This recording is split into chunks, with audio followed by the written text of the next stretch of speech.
Welcome to another episode of Me, Him and Football. I'm Linda. And I'm Carl, who's going to teach his wonderful wife the intricacies of the beautiful game that we call football. So if you're in a couple where one of them loves the game and the other one is like me, then this is definitely the podcast for you and you will enjoy it. So what's coming up this week, Carl? In this week, we're going to go through the weekly roundup as usual, spotlight the biggest match for game week 3. Linda is going to learn about the unsung heroes in the football side, the defenders.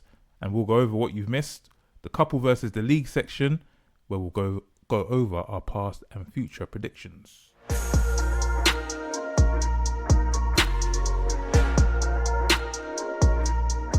So in this week's weekly roundup, we'll start with Newcastle versus Liverpool, which was probably the most anticipated match of the weekend. Why was it most anticipated? So, if you listen to last week's episode, do you remember last week's episode, Linda? Yes, they both have players that don't want to be with them and want to be elsewhere. No, only one has. Oh, sorry. One of them, Newcastle's player doesn't want to be with Newcastle, and the player wants to be for Liverpool. Correct. And what's that player's name? Baby, I don't know. Alexander Isak. Isak! Yep. Top marksman, Swedish striker, and he was missing in action for this fixture because he's still on strike. Damn. So this was a fiery affair, full of passion, and one of Newcastle players got himself sent off, Anthony Gordon. Liverpool were cruising, 2-0 up. Newcastle brought it back to 2-2, and a 16-year-old for Liverpool got the winner. I still can't believe a 16-year-old is playing professional football with grown men. I don't know how I feel. Well, isn't there a 15-year-old as well? So the 15-year-old's called Max Dowman. He plays for Arsenal, so he's been getting a lot of attention, and he actually got an assist in Arsenal's match. They beat Leeds 5-0 last weekend. Crazy. Yep. So Liverpool, they continued their 100% start to the season by beating Newcastle. And they are my pick to win this season. They are. In the next big glamour fixture of last weekend, you had Manchester City at home to Tottenham. Big surprise here. Tottenham won 2-0. Maybe shouldn't have been a surprise because Tottenham have a pretty good record against Manchester City in recent seasons. But, I mean, Tottenham, they have a new manager, Thomas Frank. He's only been with the team for, maybe less than 2 months. Wow. He still hasn't gotten all the players he wants. He's lost Heung-min Son. He's lost James Maddison, as we said in the previous episode. And, went to Manchester City and schooled Pep Guardiola and his boys. Oh boy, it seems like whatever he's doing, it's working. Oh, it's working. I mean, they maintain their unbeaten start, so they haven't even conceded a goal yet. So they're joint top of the league. Come on, Liverpool! Don't ever say that again. I'm joking. If you claim to be a Manchester United fan. I'm a Manchester. And West Ham, in the Friday night kickoff against Chelsea, they absolutely got slapped. Pitiful. Can you remember the score? 5-1. Oh, come on. Yeah, she's been across it. She's like my new reporter. So, yeah, Graham Potter, who's manager of West Ham, he's in big trouble. They're struggling. They're the worst team this season so far. And, unless they turn it around post-haste, it looks like he might be favourite for the chop. For relegation. Yeah. Damn.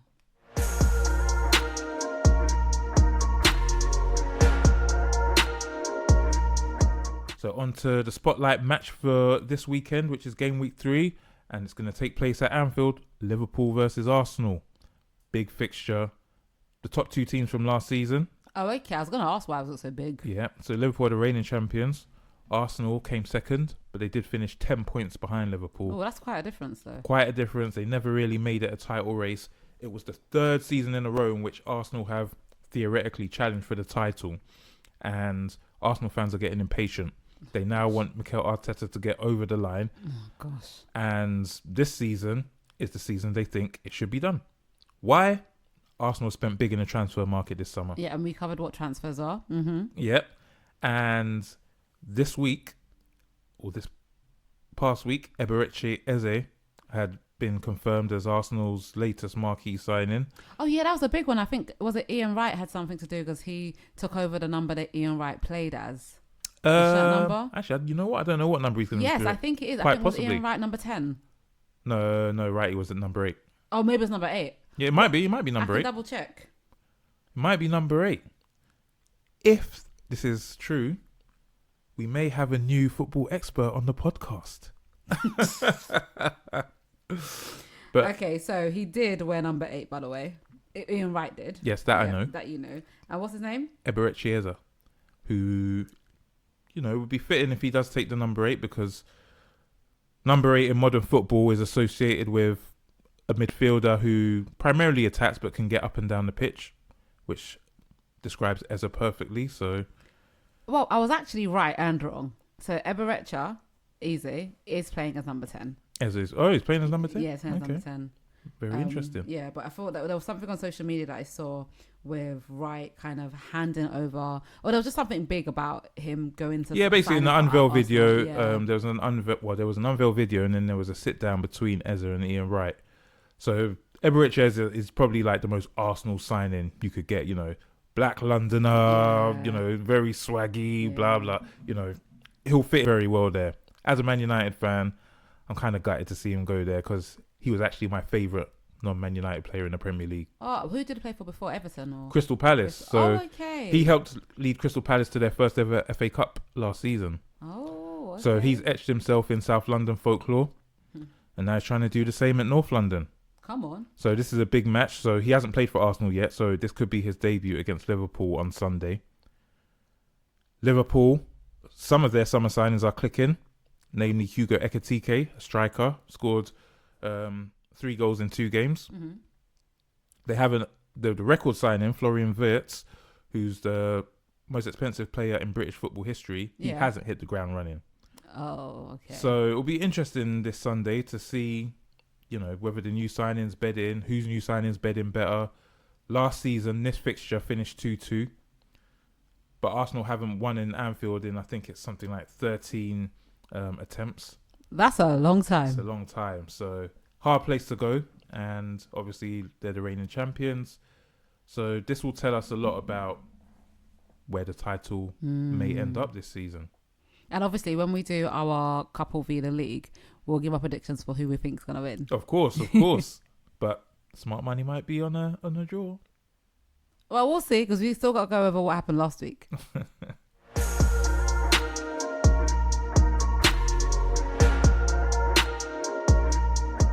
Okay. Now we move on to the section of the show where Carl attempts to teach me about a different element of the beautiful game. So this week you said it is the unsung heroes, the defenders. Now personally, I don't think they are unsung heroes, because from what I understand about football, and I think most people understand this, yes, it's important to have strikers, yes, it's important to have goalkeepers, but it's just as important to have a defender, because let's say a striker is coming in fast and is about to attacking, that defender can stop it from even getting to the goalkeeper. I love it. So come on. So football is the beautiful game, but the ugly side of the game is mostly done by the defenders. Okay. The reason why I call them the unsung heroes, even though you disagree, is that often they don't actually get the plaudits. So like you say, a striker might be through on goal, a defender might make a last-ditch tackle, and in the moment it might be appreciated, but at the end of the game, what do people remember? Who scored the goals? Yeah. And if a goalkeeper makes an error, as Man United's keepers seem to do every game, that's what also gets talked about. But it gets forgotten that such and such defender made stop this amount of goals. Exactly. So it can be a thankless task, but there are defenders who shine. So in Premier League history, we've had people like Rio Ferdinand. Oh, he was a defender. Where do you think he played? I don't know, striker. No, Les Ferdinand played as a striker. His cousin. I just about know who that is. Rio Ferdinand, top centre back for Manchester United. Okay. Tony Adams, Sol Campbell, Ledley King. I mean, so many great defenders, central defenders the Premier League have seen. But in English football, typically, most teams play with a back 4. So 4 defenders. Lovely. Correct. So you'll have 2 fullbacks and 2 centre backs. So 2 in the centre and 1 on the left, 1 on the right. Correct. Look at this. Master tactician in the making here. This guy, yeah. So that's exactly it. So that's what most teams play. You'll get some managers who might set up with 3 centre backs, but as we've seen with Manchester United in recent times. 3 don't work. It's a bit dodgy. It's not working for them. It's working for some teams like Crystal Palace. Okay. But primarily, or more often than not, you're going to see 4 at the back. Okay. And the idea, ideally, the centre-backs will complement each other. So you might have one who is quite good at reading the game or anticipating where balls will come in. And you might have another one who's quicker or maybe stronger and more powerful in the air. Okay. So the idea is that if you've got a team who has a small, nippy striker, the one who anticipates is clever enough to read the game and intercept the ball before it gets to that striker, for example. And if you've got a big, physical striker, the other centre-back who's strong and physical will win aerial duels and, won't be shrugged off the ball. So, for example, Manchester United's best ever defence was Rio Ferdinand and Nemanja Vidic. And Rio Ferdinand was like a classy Rolls Royce of a centre-back. He was always described as. Very rarely went to ground because he was quick and he was smart enough to read the game. So he could get the ball without having to make slide tackles or go to the ground. Wow. Nemanja Vidic, almost the polar opposite. Loved the battle, loved the physical challenge, loved jumping in for headers, putting his head where the boots were, where it might hurt, didn't care, and they still hold the record for the most consecutive clean sheets in the Premier League, which I think is 16. Wow. Yeah, 16 in a row. Wow, that's when Man United were good. That was when Man United were good. So, very important to, have that solid base at the back. But then also, your fullbacks, you want them to be marauding, so they're a bit tenacious. They can get up and down the pitch. Really, they should be the fittest on the pitch because they need to support the attack, but they also obviously need to cover the goal, cover their centre backs. So people like Ashley Cole, who's probably England's best ever left back. Wow. Patrice Evra. Hey, I love this game. I love this game. Very charismatic man, but was an unbelievable defender. So, Gary Neville at right back. So the idea is that defenders complement each other and work as a unit. So that is the defensive lineup in a nutshell. I feel like I should have taught that one because I feel like minus the names of all the defenders, I understood it already.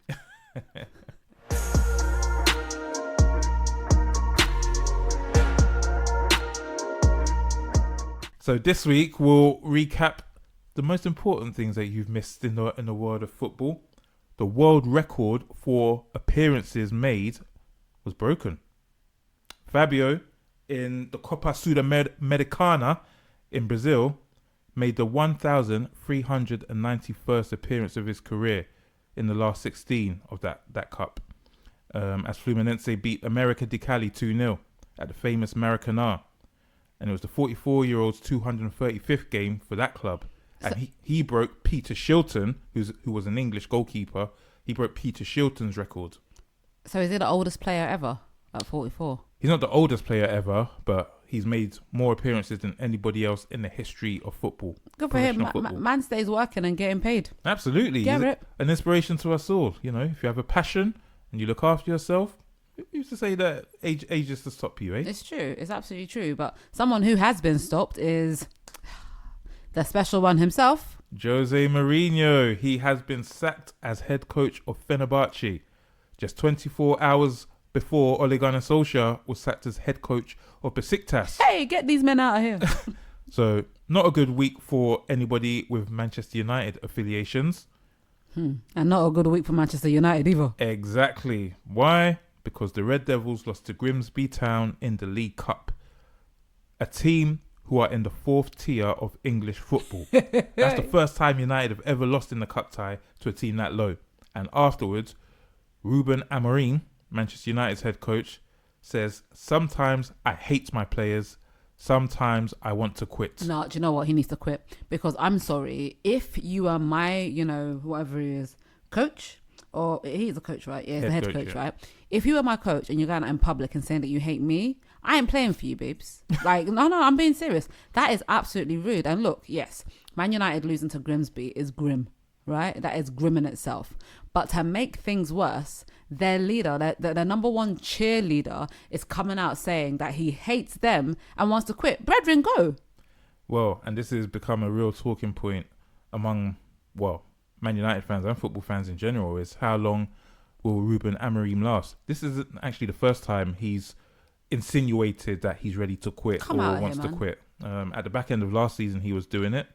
And yeah, he's, a very emotional manager, and it remains to be seen whether he's the man to lead Manchester United anywhere. Do you know what? He's not going to be, because this, like I said, him saying that isn't going to motivate me to work more. It's not going to motivate me to prove him wrong. It's going to have the opposite effect. And this team, even though the season has just started, clearly is already struggling, right? Correct. So the last thing he should have done, like, okay, cool, say it to them in person, say it to them in the locker rooms and your one-on-ones, cool. But to go out publicly to say that against your own team, honestly, for that note, he should have been fired. I absolutely agree. I believe you would make a better leader of this team than him. I absolutely would. Are you mad? Because one thing that people, a workforce wants when they're looking at their leader is stability and kind of direction. Yes, and belief. Yep. They want someone who believes in them. Yes, they're not doing well. But if my leader is saying, yeah, you guys, I hate... That's not a leader. Do you know what? With leaders like that, who needs enemies? About... Absolutely. Well, they've got Burnley this weekend at home, and if he doesn't win that one, you can see him getting a chop. Get him out. Honestly, Man United, can't the players just vote for him to be out? What is this, Pop Idol? Yes, I would have voted that man. X him out. The audacity.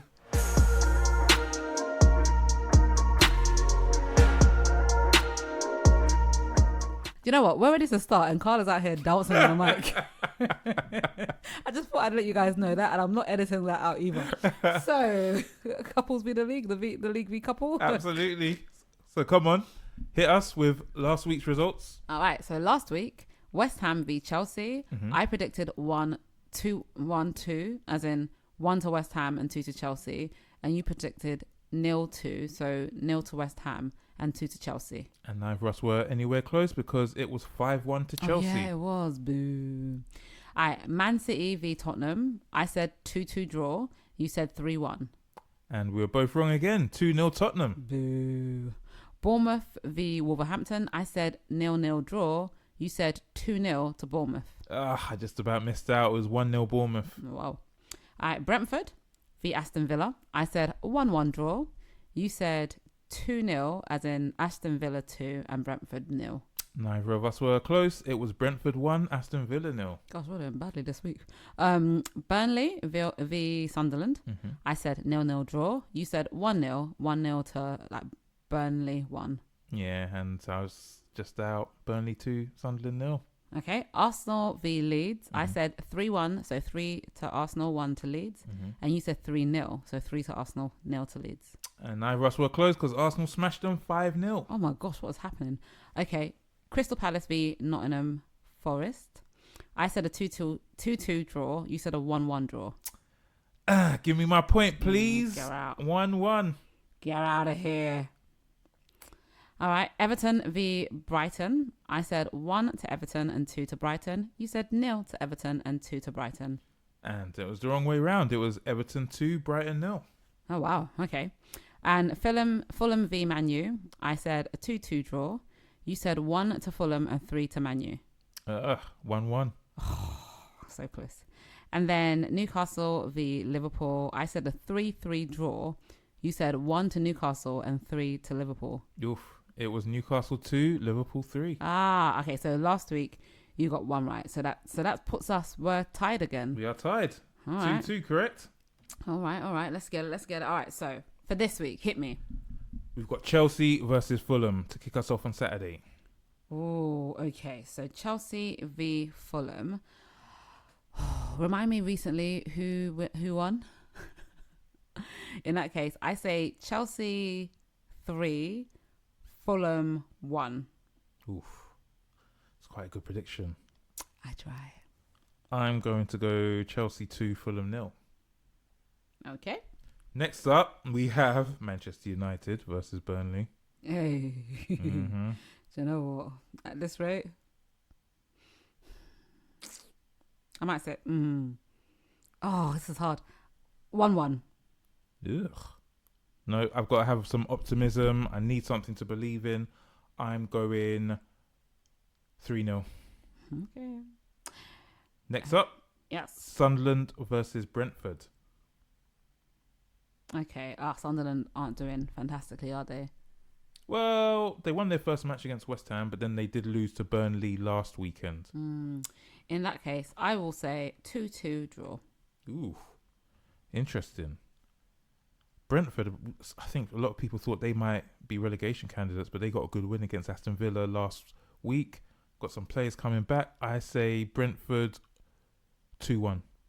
All right. So 1 to Sunderland and 2 to Brentford. Yeah. Yep. All right. Next Next up is Tottenham versus Bournemouth. Okay. So then I will go 3-0. Interesting. I'm going 1-1. Ooh. All right. Who's next? We have Wolverhampton Wanderers versus Everton. Oh, Wolves are the one I'll do. No, it's West Ham that's doing bad. Well, Wolves are doing badly as well. They've lost their opening two matches. Who are they against again? Sorry. Wolves versus Everton. Everton. Okay. Who got their first win of the season last week. In that case, I'm going to say 0-1. So, Wolves 0, Everton 1. I think this is actually the week where Wolves get off the mark. I'm going to go 1-0. Okay. Who's next? Final game on Saturday is Leeds versus Newcastle. Oh. Actually, Newcastle ain't doing too badly, though. Okay, so I'm going to go 2-3. So, 2 to Leeds, 3 to Newcastle. Wait, they're not doing too badly. They only have 1 point. Oh. They drew their first match against Aston Villa and then they lost against Liverpool. Well, but those were two hard matches. Okay. But at Ellen Road, very hostile crowd, and Newcastle with no strikers. Their two most potent attackers are out for different reasons. I'm going to say Leeds 1-0. Okay. Okay, on to Sunday's fixtures. Brighton versus Man City. Oh, okay. Easy. I say Brighton will score 1 goal. Man City will score 3. Ooh, she says easy. They both lost last week, though. It's Man City, man. Yeah, but Man City aren't what they were. I'm going to say 1-2. So 1 to Brighton, yeah? Yeah. Okay.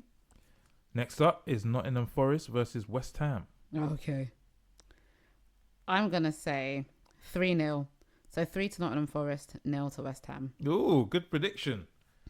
I'm going to say 2-0. All right.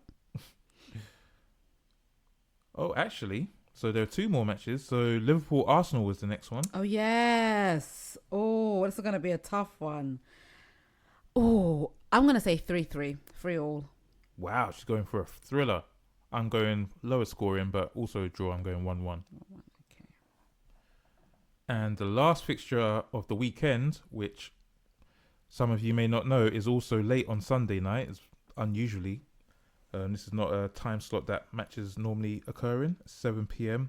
BST. Do you know why it's occurring at that time? I don't know. Normally, well, I imagine actually we have an international break coming up, so players will be leaving to join up with their countries on Monday. Oh, so okay, normally this fixture would be a Monday night game, yeah. So it's Aston Villa versus Crystal Palace. Oh, I'm going to say 1 to Aston Villa and 2 to Crystal Palace. Ooh. I'm going to say 1-1 draw again. Oh, 1-1. All right. That's the last match, right? That is the last match. That's all our predictions. Okay. Well, we'll see you next week, innit? Well, we will. Yeah, I'm feeling quite confident. I've drawn level and now I expect to pull ahead. Oh, please.